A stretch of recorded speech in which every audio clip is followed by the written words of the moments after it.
Il existe des histoires qui débutent par un voyage en apparence banal, mais qui mènent à une obscurité inattendue. Un garçon de 4 ans disparaît dans les premiers jours d'un lieu étrange, laissant planer de nombreuses questions sans réponse sur l'appartement silencieux. Les explications des 2 adultes ne font qu'obscurcir davantage la vérité, comme s'ils dissimulaient quelque chose qu'ils n'osent nommer. Bruce et Jenny. La police affirme qu'Ethan Stacy n'a jamais quitté cet immeuble de son vivant. On dit que ces derniers jours ont été une lutte pour la survie. Nous tenons à vous avertir. Les détails de leurs aveux sont extrêmement troublants. Un true crime documentary consacré à l'affaire bouleversante du petit Ethan Stacy, âgé de 4 ans, dont la vie a été ôtée au sein même du foyer de sa mère.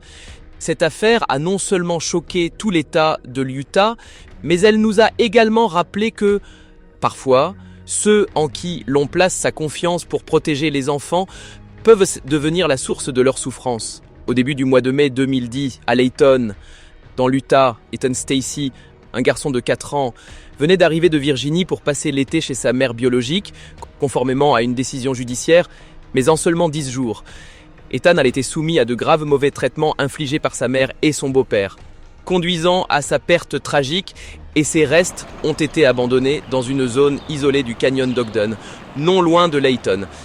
Le 14 mai 2010, au bureau du médecin légiste de Salt Lake City, Joe Stacy a immédiatement reconnu son fils, malgré les blessures sévères sur le petit visage de l'enfant, malgré le traitement chimique appliqué au reste, malgré la réalité déchirante qu'il ne restait presque plus rien d'intact. Le petit Ethan n'avait que 4 ans.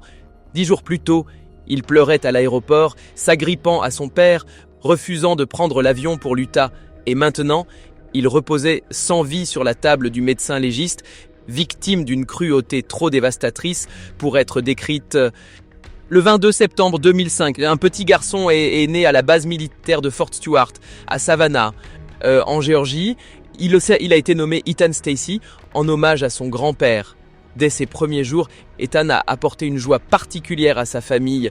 Enfant doux et innocent, Ethan était profondément aimé. Son père, Joe Stacy, travaillait sur des plateformes pétrolières, tandis que sa mère, Stephanie, était une jeune femme ordinaire.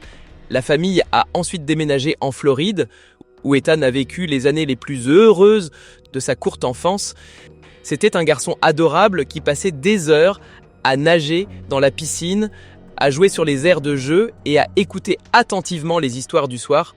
Ethan avait une affection particulière pour les films d'animation comme Cars et Transformers, qu'il regardait encore et encore sans jamais se lasser. Il aimait jouer au jeu Spider-Man sur PlayStation et y jouait souvent avec son père. Chaque jour, le lien entre le père et le fils se renforçait davantage, mais tandis qu'Ethan grandissait entouré de l'amour de son père. Sa mère devenait de plus en plus distante, la relation entre Joe et Stephanie a commencé à se détériorer. Joe avait remarqué l'instabilité de son épouse et son comportement dur envers leur fils. En 2009, Stephanie a demandé le divorce et est partie s'installer dans l'Utah, laissant Ethan à son père.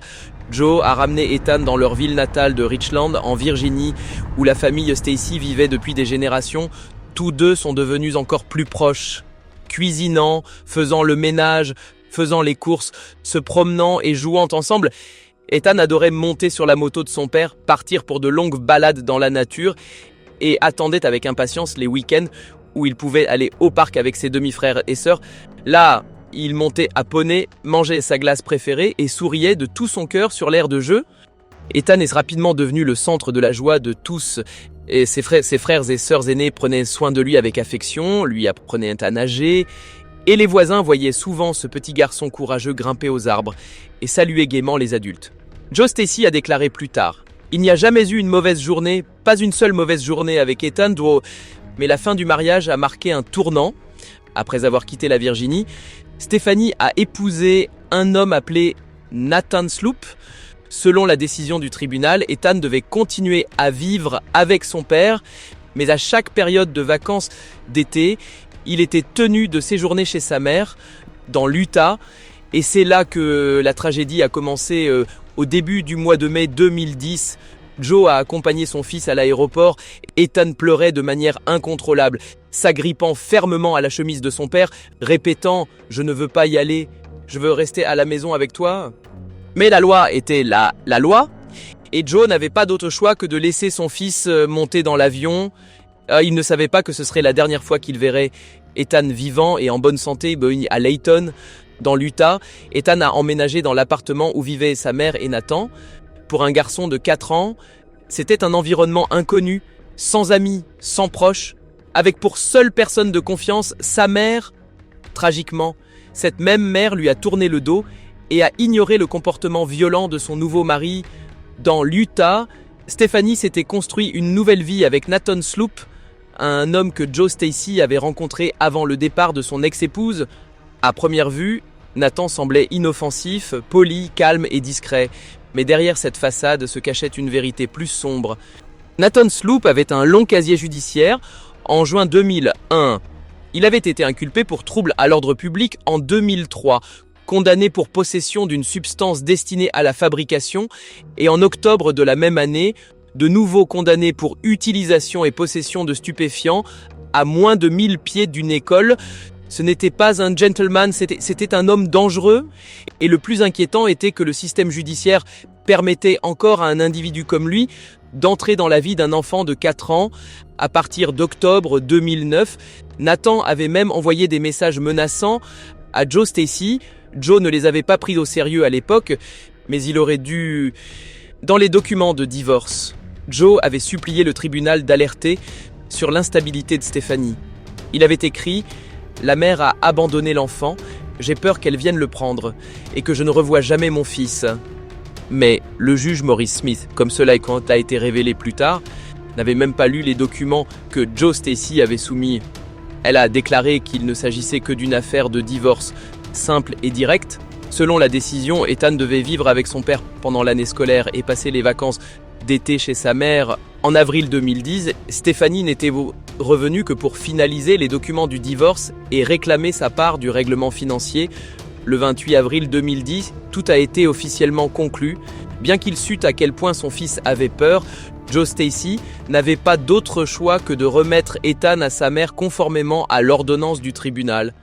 Ce jour-là, à l'aéroport, Ethan a éclaté en sanglots, s'agrippant fortement à son père et disant « Je ne veux pas y aller, je veux rester à la maison avec toi. » Joe a tenté de le rassurer, mais son cœur se brisait. Il a accompagné son fils jusqu'à l'avion. Le regardant jusqu'à ce que la petite silhouette disparaisse derrière la porte d'embarquement, il croyait qu'il ne s'agissait que d'un au revoir pour l'été, mais au fond de lui, quelque chose murmurait que cela pourrait être un adieu pour toujours. 2 jours plus tard, le 30 avril, Nathan Sloop a soudain envoyé à Joe un message d'un ton étrangement amical. Pour Joe, cela paraissait inquiétant, comme le calme avant la tempête. « Ton garçon sera en sécurité ici, et je le protégerai au péril de ma vie. Je respecte aussi ta place en tant que père. Tu es un homme bien, Joe Stacy. C'est un honneur de te connaître. » Quelques jours après ce premier message amical, une nouvelle série de textos est apparue. Et cette fois, le ton avait complètement changé, la politesse avait disparu, la cordialité s'était évanouie. Il s'agissait de mots empreints de haine et de menaces, supposés avoir été écrits par Stephanie en utilisant le téléphone de Nathan. « Toi, tu as trop influencé mon enfant, je ne sais pas quoi faire. Je suis tellement en colère contre toi, tu es tellement égoïste. Ethan ne reviendra pas. Et grâce à cette merveilleuse loi fédérale sur la garde, tu peux dire adieu à ton fils. » La famille Stacy, en Virginie, a rapidement remarqué que quelque chose n'allait pas. Il devenait de plus en plus difficile de joindre Ethan. À chaque appel, les mêmes excuses étaient répétées. Il dort ou il joue dehors. Mais lorsqu'il parvenait enfin à parler directement avec lui, la voix d'Ethan semblait faible et méconnaissable. Parfois, il pouvait même entendre les voix des Sloop en arrière-plan, disant à Ethan quoi répondre. Joe Stacy sentait que quelque chose allait terriblement mal. Son cœur souffrait, mais il n'avait aucune preuve concrète pour empêcher Stephanie. Tout ce qu'il pouvait faire, c'était regarder impuissant et prier pour que son fils soit en sécurité. Mais dans l'Utah, à l'intérieur de cette maison, l'une des affaires les plus déchirantes de l'histoire de l'État était en train de se dérouler en silence. Le 28 avril 2010, Lorsque l'avion a atterri à l'aéroport international de Salt Lake City, les caméras de surveillance ont capté l'image d'un petit garçon de 4 ans descendant de l'appareil. Ethan Stacey semblait physiquement indemne, mais la tristesse sur son visage en disait long. Il venait de quitter les bras de son père, l'endroit le plus sûr qu'il ait jamais connu pour passer l'été avec sa mère biologique. Personne n'aurait pu imaginer que quelques jours plus tard, ce petit visage porterait des signes de sévères, mauvais traitements, des marques d'abus répétés. Pour Ethan, tout ici paraissait étranger. La mère qu'il n'avait pas vue depuis si longtemps semblait désormais une inconnue distante. Nathan, l'homme qui venait d'entrer dans sa vie, portait une colère incontrôlable qui terrifiait le petit garçon. Ethan essayait de s'adapter, son père lui manquait. La maison chaleureuse en Virginie lui manquait. Les soirées passées à jouer à Spider-Man sur PlayStation et les sorties joyeuses au parc. Mais dans l'Utah, chaque jour qui passait ressemblait à un nouveau chapitre de douleur et d'isolement, plus lourd, plus sombre et plus difficile à supporter. Nathan révéla rapidement sa véritable nature. Il devint extrêmement irritable, refusant de tolérer quoi que ce soit qu'il considérait comme de la désobéissance et que pour Ethan, le simple fait d'oublier de l'appeler papa, de pleurer parce que son vrai père lui manquait, ou simplement de se comporter innocemment comme un enfant de 4 ans. À partir de là, les cris, les insultes et les punitions contrôlantes devinrent partie intégrante du quotidien. Nathan n'hésitait pas à utiliser une discipline physique sévère, obligeant Ethan à vivre dans une peur constante. Dès son 2e jour dans l'Utah, le comportement de Nathan s'aggrava. Il s'emportait pour la moindre chose qu'il interprétait comme une résistance. Si Ethan oubliait de l'appeler papa, s'il pleurait pour son vrai père ou s'il jouait simplement comme un enfant normal, Nathan le considérait comme une offense personnelle. À partir de ce moment, les cris, les agressions verbales et les punitions douloureuses devinrent une routine.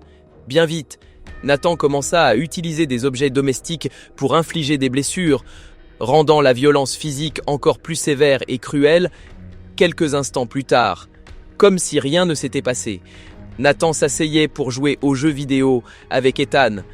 Ce contraste froid et terrifiant transforma ce qui aurait dû être un été chaleureux auprès de sa mère en une saison de crise et de peur, au-delà de tout ce que l'on pouvait imaginer. Le 3 mai 2010, Joe Stacey a appelé son fils comme il le faisait chaque jour. Ce fut la dernière fois qu'ils entendirent la voix l'un de l'autre. Pendant l'appel, Ethan pleurait de manière incontrôlable, incapable de dissimuler sa tristesse. Peu après, Joe a reçu une vidéo envoyée par Nathan. On y voyait le visage d'Ethan couvert de larmes, disant qu'il ne voulait pas rentrer à la maison. Sa voix tremblante a laissé Joe avec un profond sentiment d'inquiétude. Les enquêteurs ont confirmé par la suite que la vidéo avait été enregistrée sous pression et ne reflétait pas les véritables sentiments de l'enfant. À partir de ce moment, tout contact avec Ethan a été interrompu, les appels téléphoniques ont cessé, les messages sont restés sans réponse. Nathan avait complètement isolé l'enfant de sa famille, une étape froide et délibérée vers une tragédie irréversible. Le 5 mai 2010, à l'intérieur du petit appartement de Layton dans l'Utah, la situation s'est aggravée. Selon le témoignage ultérieur de Stephanie, Nathan avait attaqué Ethan Stacey, provoquant de graves blessures au visage et à la tête du garçon. Son petit visage était enflé et visiblement défiguré. À seulement 4 ans, Ethan a commencé à présenter de sérieux symptômes, vomissements, forte fièvre, perte de conscience et refus de manger ou de boire. Il s'agissait de signes évidents d'une blessure critique nécessitant des soins d'urgence. Au lieu de chercher de l'aide, Nathan et Stephanie ont ignoré son état. Ils ont laissé Ethan dans un état d'épuisement et de détérioration. Stephanie a même pris des photos du visage blessé de son fils, une démonstration glaçante d'indifférence et de négligence. Alors qu'un enfant luttait pour sa vie, les personnes même qui auraient dû le sauver choisirent de détourner le regard. Et à partir de ce jour-là, le 5 mai, tout espoir de sauver Ethan était presque perdu. Le 6 mai 2010, Nathan et Stephanie étaient occupés à préparer leur mariage, comme si rien n'était plus important que leur propre bonheur. Pendant ce temps, Ethan, un garçon de 4 ans dans un état critique, était isolé dans une pièce. Pour eux, une cérémonie étincelante semblait plus importante que de sauver la vie d'un enfant. Dans la matinée du 7 mai, Stephanie a quitté la maison pour faire des achats, laissant Ethan sous la garde de Nathan. Seul avec l'enfant, Nathan a laissé éclater sa colère et a manifesté une cruauté qui défiait toute croyance. Ce qui s'est produit ensuite a été décrit plus tard par les experts médico-légaux comme un schéma de mauvais traitement systématique. Ethan a subi de graves préjudices physiques et émotionnels. Selon les dossiers d'enquête, ces actes inhumains ont provoqué une détérioration rapide de son état. Le petit garçon a perdu la capacité de réagir et a sombré dans un état critique, mais Nathan et Stephanie ont tout de même refusé d'appeler à l'aide. Ils ont ignoré tous les signes évidents de danger. Lorsque Stephanie est revenue, elle n'a pas retrouvé un enfant en bonne santé, mais un fils à peine conscient, affaibli, avec un regard vide qui semblait avoir perdu tout espoir. Un médecin légiste a confirmé plus tard que les blessures graves d'Ethan n'étaient pas accidentelles. Elles portaient des signes clairs de violence délibérée causée par des actes dangereux. Seuls ses genoux étaient restés intacts parce que, dans un geste désespéré, il s'était recroquevillé pour se protéger de l'eau brûlante qui avait causé les lésions. Au lieu de demander de l'aide, Stephanie a traîné son fils dans la salle de bain et l'a forcé à se brosser les dents si brutalement que ses gencives ont saigné. Les blessures graves couvraient plus de 17,5% de son corps, un niveau nécessitant un traitement médical d'urgence et une intervention chirurgicale. Mais non, aucun appel à l'aide n'a été passé à la place. Ils ont administré à l'enfant des médicaments destinés aux adultes dans un dosage dangereusement élevé, bien au-delà de ce qu'un enfant de 4 ans pouvait supporter. Le 8 mai, Ethan était à peine conscient. Son corps était resté plusieurs jours sans nourriture, déshydraté par ses blessures, affaibli davantage par un traitement médicamenteux inadapté et souffrant désormais de graves complications respiratoires, conséquence directe des violences précédentes. Chaque respiration devenait plus lente, plus lourde. Ethan Stacey, âgé de 4 ans, avait sombré dans un état critique irréversible. Tôt le matin du 9 mai 2010, de la fête des mères. Lorsque Nathan et Stephanie sont entrés dans la chambre, ils ont découvert qu'Ethan était décédé dans son lit, mais même sa disparition n'a pas mis fin à leur inhumanité. Au lieu d'appeler la police ou de reconnaître ce qu'ils avaient fait, ils ont immédiatement commencé à planifier la dissimulation de leur acte. Stephanie s'est rendue dans un magasin pour acheter un liquide inflammable, des gants et un outil pour creuser. À son retour, ils ont manipulé froidement les restes de l'enfant de 4 ans, les ont placés dans la voiture et ont pris la route vers la montagne. Avant de partir, Nathan a délibérément abîmé le visage d'Ethan afin d'effacer ses traits distinctifs. Le corps de l'enfant a été aspergé de produits chimiques et de liquides inflammables, puis enterré grossièrement dans une zone isolée près de Powder Mountain. Pour induire les enquêteurs en erreur, ils ont même dispersé de la nourriture pour chiens autour du site. Après s'être débarrassés des restes de leur fils, Nathan et Stephanie sont rentrés chez eux et sont sortis dîner comme s'ils venaient simplement de se débarrasser d'un fardeau. Le lendemain, leur vie a continué comme si rien ne s'était passé.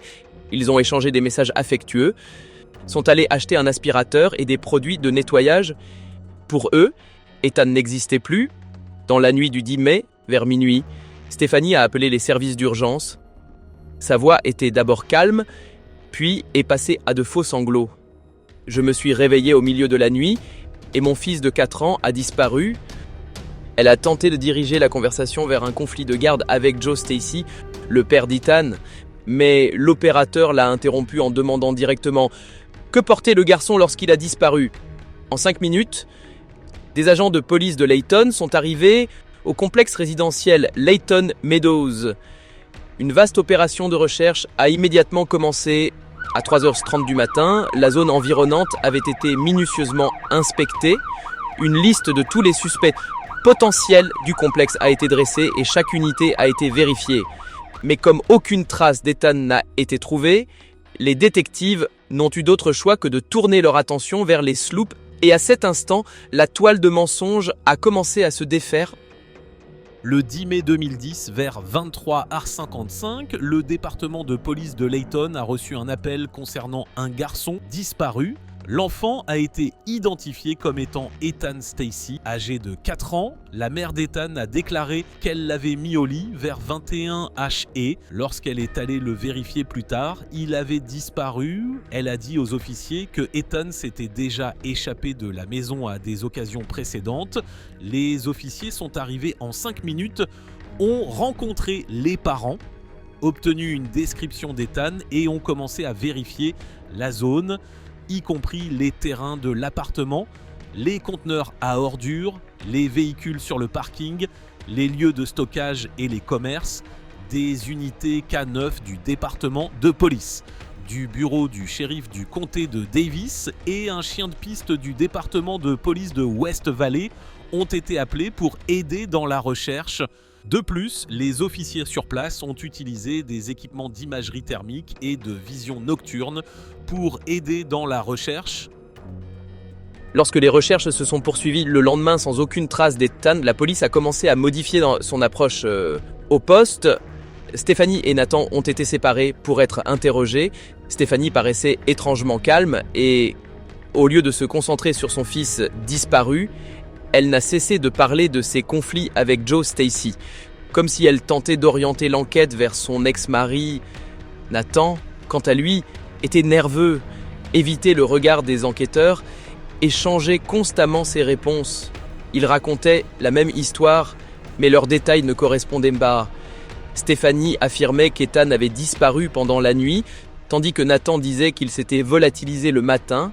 Stéphanie insistait sur le fait que la porte était verrouillée, alors que Nathan prétendait avoir oublié de la verrouiller. Ces incohérences ont donné aux détectives un sentiment de plus en plus fort qu'il ne s'agissait pas d'une disparition aléatoire.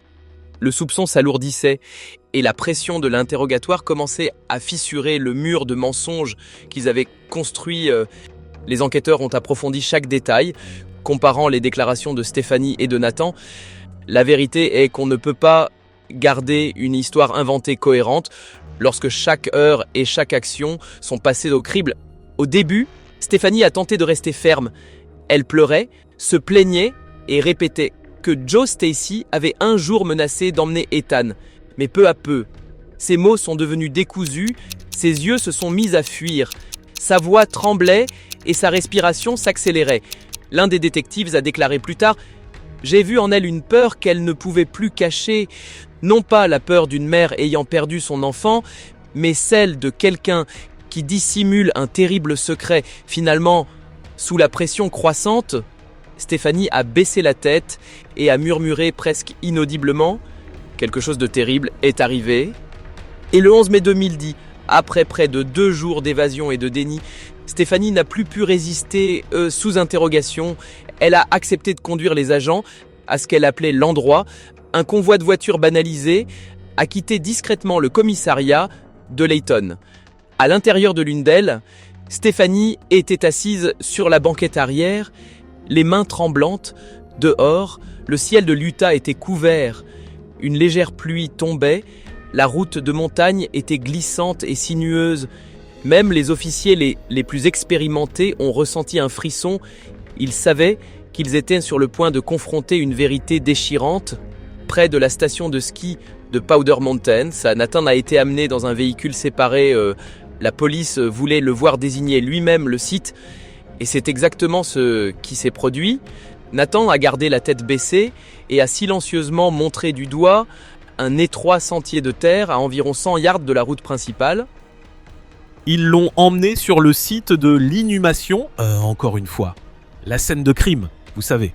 En raison du temps, de la montagne couverte de nuages et ayant reçu beaucoup de neige, la scène de crime est difficile à traiter.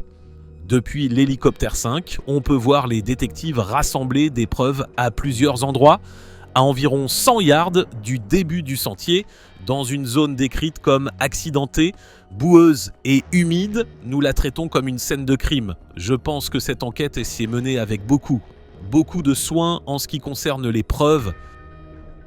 Les détectives ont avancé dans la boue, repoussant la végétation dense.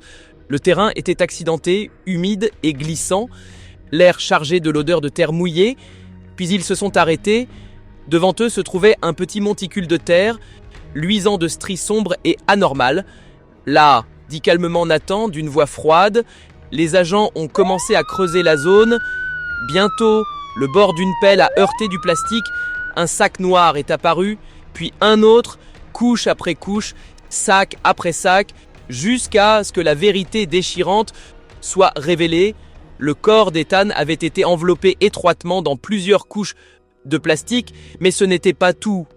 Autour du site se trouvait un ensemble d'éléments de preuve qui a glacé le sang de tous ceux présents, un rideau marqué de traces suspectes, un objet métallique endommagé, une bouteille de liquide inflammable, un contenant de produits chimiques de nettoyage, un rouleau de ruban adhésif, et enfin le sweatshirt de Floride qu'Ethan aimait tant, celui qu'il portait si souvent pendant son enfance insouciante, enterré à ses côtés par Stéphanie, un geste tragiquement ironique. Pendant un long moment, la forêt est restée silencieuse. Même les agents les plus expérimentés ont reculé, le regard lourd, la respiration ralentie. Ce n'était pas seulement une scène de crime, c'était la preuve la plus explicite de la cruauté dont les êtres humains sont capables. De l'affaire présumée de maltraitance et de meurtre d'enfants, certains détails sont extrêmement troublants. Le corps d'Ethan Stacey, 44 ans, battu et mutilé, a été retrouvé mardi. Il était enveloppé dans du plastique, scotché et enterré dans une tombe peu profonde à l'extérieur de Salt Lake City. Regardez ce pauvre enfant, il suppose que son beau-père, Nathan Slew, l'a tué et que sa propre mère, Stephanie Slew, a aidé à dissimuler le crime, Lisa tuant Lisa. Nathan, prends une caméra, regarde-toi. Le plus facile serait de lui casser les dents et d'essayer de le rendre méconnaissable. Ça n'a pas marché, selon une déclaration sous serment. Stéphanie, la mère, a avoué que son nouveau mari avait sauvagement battu et torturé le petit garçon pendant des jours. La police affirme que non seulement la mère était au courant des sévices, mais qu'elle a également documenté les blessures d'Ethan avec son téléphone portable. Le couple a avoué qu'après la mort de l'enfant, ils ont rapidement élaboré un plan pour cacher le corps. On a même signalé la disparition de l'enfant. Toute la communauté, y compris les voisins qui recherchent Ethan, est profondément bouleversée. L'alerte s'est propagée durant la nuit. Non seulement la police, mais toute la communauté a été informée de la disparition de l'enfant. Les voisins du complexe Layton Meadows se sont réveillés au milieu de la nuit, ont saisi des lampes de poche et se sont répartis la zone, fouillant chaque sentier et chaque recoin de chaque cour. Des bénévoles venus de toute la ville se sont joints aux recherches, espérant aider à retrouver un garçon de 4 ans. Tous croyaient que le temps était précieux, que s'ils agissaient assez vite, Ethan pourrait encore être ramené sain et sauf. Mais alors qu'ils inspectaient chaque appartement, chaque zone de déchets, chaque buisson, rien n'a été trouvé. Les voisins, ceux-là même qui entendaient autrefois les rires et les pleurs d'Ethan provenant de l'appartement 18, se tenaient maintenant sous le choc, se tenant par la main, emplis de peur et de tristesse. À mesure que la nouvelle se répandait, toute la communauté de Layton s'est figée dans le silence. Un garçon de 4 ans avait disparu sans laisser la moindre trace. Le choc et la terreur se sont propagés dans le quartier, laissant une profonde douleur dans le cœur de chacun. Je suis tellement malade au fond de l'estomac, je ne comprends pas comment quelqu'un peut faire ça à qui que ce soit. Encore moins à un petit enfant qui est mort et qui pouvait à peine parler pour lui-même. Stéphanie a accepté de coopérer avec les détectives et a commencé à relater en détail les événements horrifiants. Alors, après avoir quitté Walmart pour rentrer chez vous, comment avez-vous découvert que les pieds de votre fils étaient brûlés? J'ai complètement paniqué. Je n'en croyais pas mes yeux en voyant ses pieds. Je ne savais pas quoi faire. Je lui ai mis des chaussettes, sans me rendre compte qu'il était brûlé jusqu'aux fesses. Tout son pied était brûlé jusqu'aux fesses. L'eau devait donc être assez profonde. Exactement. Tout le pied, les 2 pieds, étaient couverts. Tout le dos du pied, tout le pied, des 2 côtés. Le dos du pied, pas le devant, pas ça, pas le devant, juste le dos. Brûlé. Décrivez-moi. C'était rouge, des cloques. Pas de cloques, ils étaient juste rouges. La peau pelée, waouh, l'eau était vraiment chaude. Oui. Et mon premier réflexe a été de me dire que mon fils n'aurait jamais fait ça. Et les matières dans la voiture? Où étaient les excréments? Parlez-moi des excréments! Je l'ai seulement vu sur la baignoire, sur le rebord et seulement sur la baignoire. Je ne l'ai jamais vu sur David. Êtes-vous enceinte? D'accord. Je ne l'ai jamais vu. Donc vous n'avez jamais vu Nathan. Vous l'avez seulement vu dans la salle de bain. Sur le mur? Vous avez dit que c'était étalé partout sur le mur de la salle de bain? Et comment vous a-t-on expliqué cela?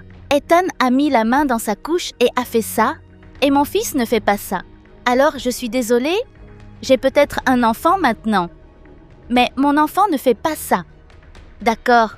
Alors, que pensez-vous qu'il s'est passé? Honnêtement, je pense qu'il a mis dans la bouche de mon fils et je pense qu'il a intentionnellement ouvert l'eau chaude. Donc, quand vous êtes rentré à la maison, Ethan était brûlé et il y avait des excréments étalés partout sur le mur de la salle de bain. J'ai paniqué, je n'ai pas nettoyé. J'ai paniqué, je ne savais pas quoi faire. C'était gravement brûlé. Au cours de l'interrogatoire, Stéphanie a tenté à plusieurs reprises de se présenter comme une victime plutôt que comme une complice. Elle a affirmé avoir été paralysée par la peur de son nouveau mari, que Nathan contrôlait tout dans la maison et qu'il laissait souvent éclater sa colère par des comportements violents à la fois envers elle et envers Ethan. Je vais devoir appeler pour obtenir cette réponse. Savez-vous pourquoi? Je ne me souviens pas. C'est pour ça que je n'ai rien dit? Parce que le détective Erickson est allé à Eden et je t'avais dit qu'il y allait. Je sais. Et je ne me souviens pas. C'est pour ça que je ne voulais pas lui mentir. Et tu sais ce qu'il a trouvé sur la vidéo? Une file qui achetait tranquillement 2 granités chez Maverick et du liquide d'allumage chez King's Market, de l'autre côté de la rue. Tranquillement. Nathan m'a dit que je ne doutais pas de ce qu'elle avait vu. Et ils espéraient ouvertement que si je montrais le moindre signe, la moindre intention, elle m'enterrerait ensuite? Bon, voici le détective Erickson. Il a vu la vidéo? Je le crois. Je le crois complètement. Donc, tu étais tranquillement seul avec Nate hors de la voiture, à environ 1,5 km de là. J'imagine, je n'y suis jamais allée.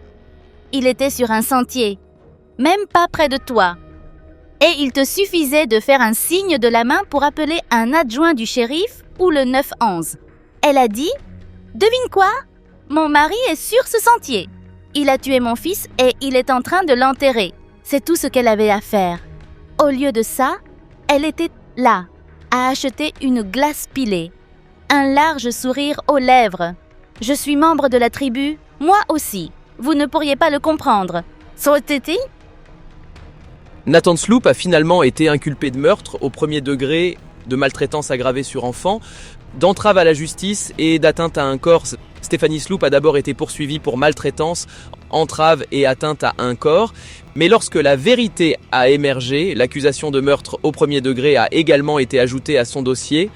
Lors du procès, les détails du rapport médico-légal ont été rendus publics et même les experts médicaux les plus expérimentés n'ont pu cacher leur choc. Les conclusions médico-légales ont révélé qu'Ethan avait subi de graves blessures et avait tenté de se recroqueviller pour se protéger de la douleur sur d'autres parties de son corps.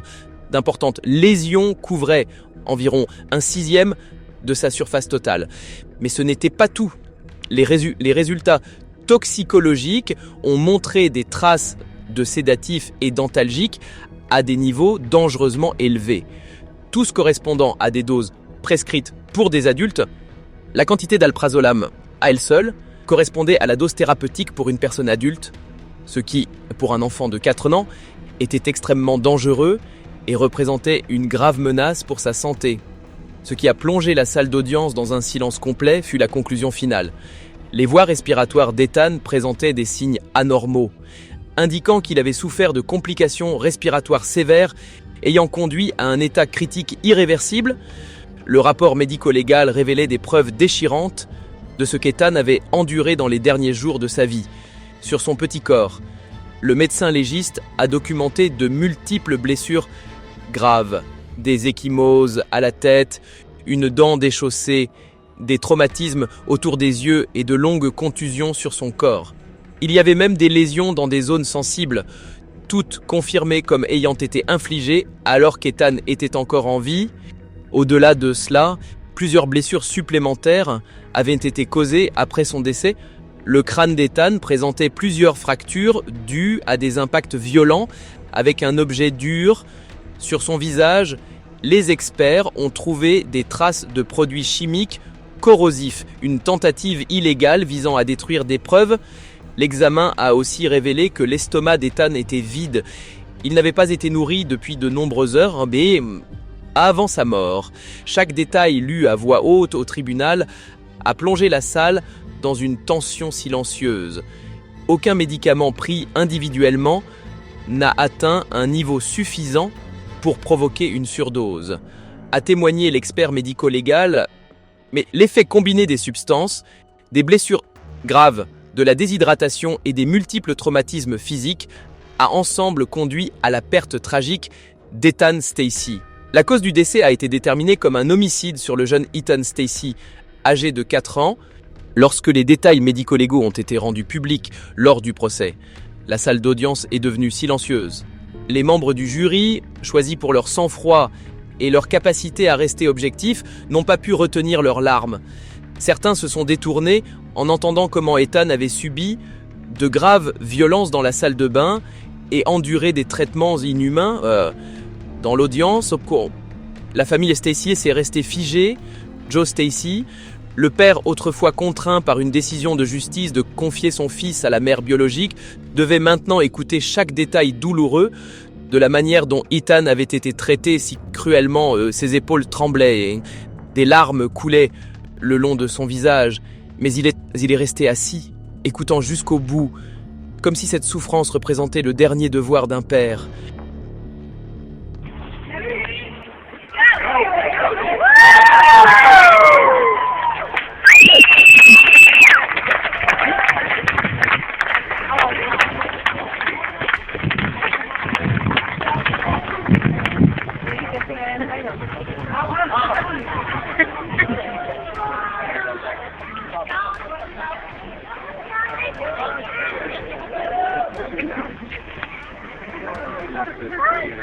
Yeah, there goes the balloon.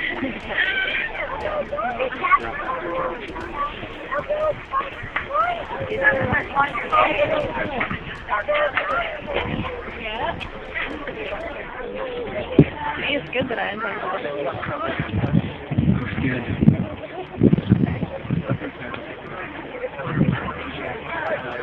Jamie. My balloon!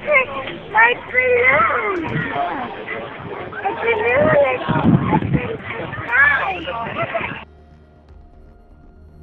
Les médias locaux et nationaux ont immédiatement couvert l'affaire. Les grands journaux ont décrit le dossier comme l'un des plus graves de l'histoire de l'Utah. Les chaînes de télévision ont diffusé en continu des reportages spéciaux. De nombreux journalistes ont admis que, durant toutes leurs années de carrière, ils n'avaient jamais été confrontés à une affaire laissant un impact aussi obsédant. Le public était indigné. Les habitants de Layton se sont rassemblés devant le palais de justice, apportant des fleurs, des peluches et des bougies pour honorer la mémoire d'Ethan. Sur les réseaux sociaux, des milliers de messages de tristesse et de compassion ont afflué. On l'appelait l'enfant de lumière. Et l'ont condamné le système judiciaire pour avoir ignoré les avertissements du père d'Ethan, permettant ainsi que l'enfant tombe entre les mains de ses agresseurs. Le procès est devenu bien plus qu'une simple procédure judiciaire contre les auteurs. Il est devenu un moment où toute la communauté devait affronter une question douloureuse. Comment un enfant de 4 ans, qui avait exprimé sa peur, avait-il pu être négligé à ce point? Près de 4 ans plus tard, en février 2014, Nathan Sloop s'est présenté devant le tribunal pour plaider coupable. Il a accepté un accord reconnaissant un homicide aggravé avec facteurs mentaux. En échange, les procureurs ont abandonné d'autres charges et retiré la peine capitale. Face au jury, Nathan a parlé lentement. « Il n'y a aucune excuse, j'ai commis des erreurs et à cause de ces erreurs, Ethan Stacey n'est plus parmi nous. Cet enfant a perdu la vie alors qu'il était sous ma responsabilité et je suis profondément désolé.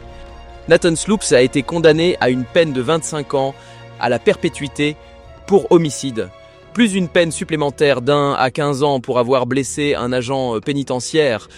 En novembre 2014, Stephanie a également accepté un accord. Elle a plaidé coupable d'homicide aggravé et d'entrave à la justice. Cela semble bon, ayant été reconnu coupable de l'infraction de meurtre aggravé, un crime de premier degré. Vous êtes bientôt condamné à une peine de prison indéterminée de 20 ans à la perpétuité dans la prison d'État de l'Utah, ayant été reconnu coupable de l'infraction d'entrave à la justice, un crime de second degré. Vous êtes bientôt condamné à une peine de 1 à 15 ans dans la prison d'État de l'Utah. Le tribunal ordonne que ces 2 peines soient purgées concurremment et que l'hôpital reçoive un crédit pour le temps déjà purgé. Lorsque Stephanie s'est présentée devant le tribunal, elle a tenté de justifier son silence dangereux en affirmant être victime du syndrome de la femme battue. Elle a déclaré avoir eu tellement peur de Nathan qu'elle n'avait pas osé chercher de l'aide médicale pour son fils. Mais ces mots n'ont fait qu'alimenter la colère du public. Les procureurs ont souligné que, quelle que soit la peur qu'elle éprouvait, Stephanie avait eu d'innombrables occasions de sauver Ethan, passer un appel téléphonique, demander de l'aide à un voisin ou simplement emmener l'enfant à l'hôpital.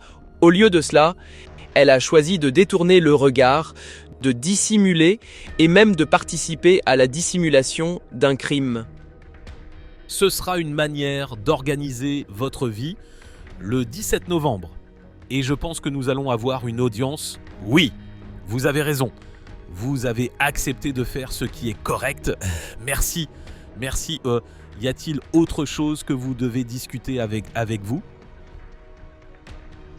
La peine finale prononcée contre Stephanie a été de 20 ans de prison, sans possibilité de libération anticipée pour homicide aggravé, auquel s'ajoutait une peine supplémentaire d'1 à 15 ans pour entrave à la justice, à purger concurremment.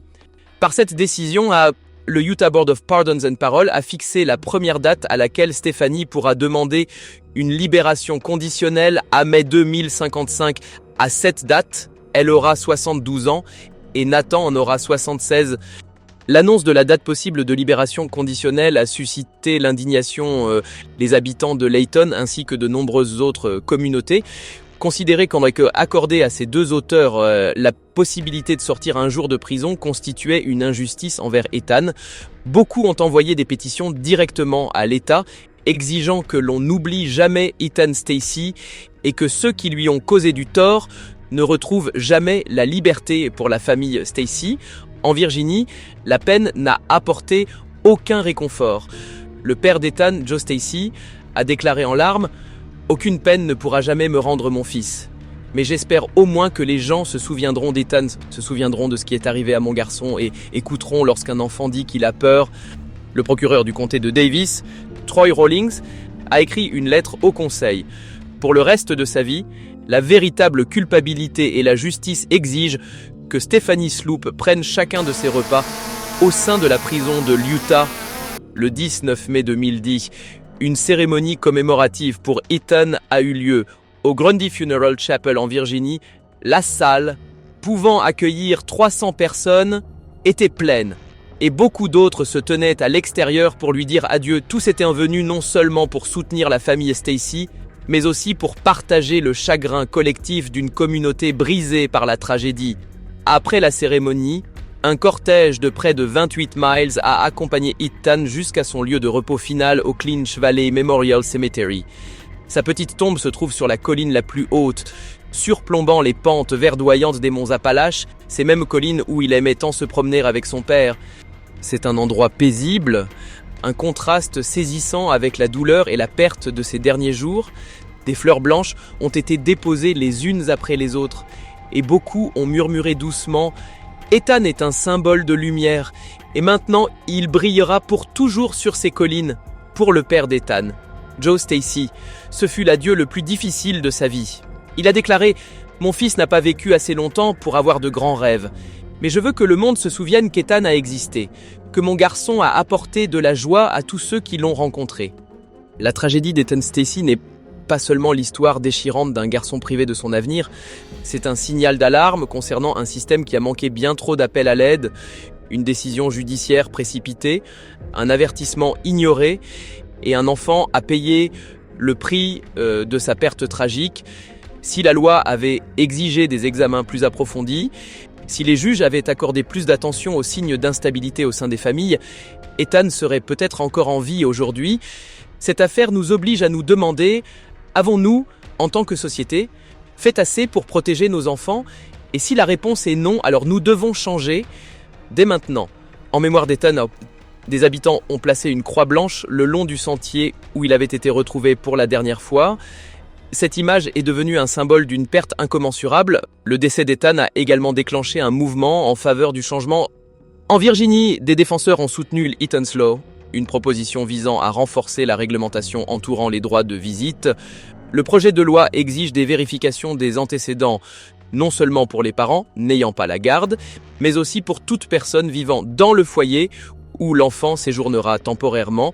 Cette initiative a été considérée comme un pas vers la prévention d'une autre tragédie semblable à celle d'Ethan.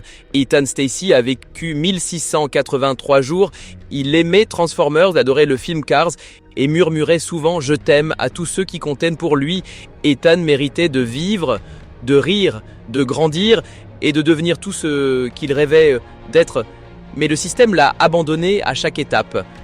Et la plus grande tragédie de toutes est que la personne qui aurait dû le protéger plus que quiconque, sa propre mère, a choisi une relation destructrice et dangereuse au détriment de la sécurité de son fils. Il ne reste désormais que des souvenirs et le devoir de se souvenir repose en paix. Petit Ethan courageux.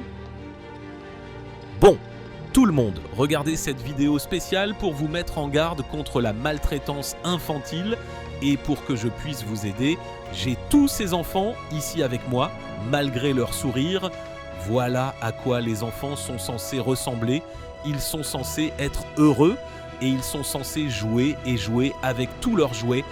Le problème, c'est que beaucoup de parents ne croient pas que les enfants devraient être heureux. Et si vous ne vivez pas dans l'Utah ou si vous n'avez pas entendu cette histoire, Stacey, une petite fille de 4 ans, a été maltraitée et tuée par sa mère et son petit ami, son mari, à l'heure actuelle.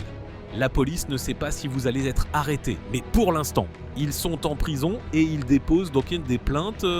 Eh bien, si vous connaissez quelqu'un qui est maltraité, je veux que vous contactiez quelqu'un immédiatement, d'accord ? Dites tous bonjour, bonjour, je suis... Si vous n'avez pas entendu cette histoire, vous devriez vraiment la voir. Le nom de famille commence par un C. Pourquoi ? Vous pensez que c'est une éternité ? Des centaines d'enfants sont tués chaque année par leurs parents et juste par... Et si vous entendez parler d'enfants qui ont été kidnappés, n'ignorez pas Amber. Faites-le savoir immédiatement, retrouvez-les immédiatement, parce que normalement, ces enfants disparaissent pendant 48 heures. Normalement, si des enfants disparaissent pendant 48 heures, alors cela signifie qu'ils sont partis. Donc, je ne sais pas ce que je ferais si je les perdais. Et vous avez dit oui. Oh, oui, oui, oh. Êtes-vous heureux? Oh.